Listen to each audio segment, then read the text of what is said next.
Utod nga poste nga ginakangawaan sa mga residente sa may barangay Bata, Bacolod City, nakuha na gidman matapos ang 5 ka tuig. Mga residente, dakong pagpasalamat sa GMA Regional TV matapos gindangop ang reklamo sa One Western Visayas. Yaring balita nga aton gintutukan.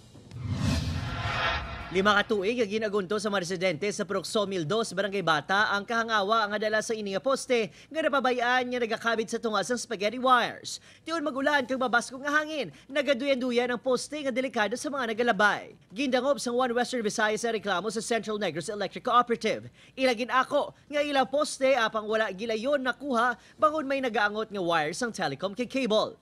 Actually, I requested him to just follow up sa telecommunication ang party sa Sina because it really pose a hazard sa mga tao. Nagpasaling ang Seneco ng istoryaho na matag-iyas ang kable. Kahapon, tigayon na ini nga nakuha. Pating utod nga poste sa piyang bangga ang ginsakop naman.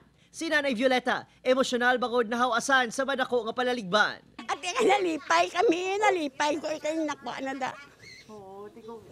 Dako pagpasalamat ni Jenny nga nagreklamo sa One Western Visayas sa nanging aksyon sang Seneco. Kinanglan nyo gid nga mag-voice out gid kamo, mangiso gid kamo. Ang bata nga si Mark, hindi na kuno makulbaan yung mahulugan ini sang poste nga gabok. Gapasalamat gid ko nga nakuha na ang poste de kay kabudlay kung di makuha.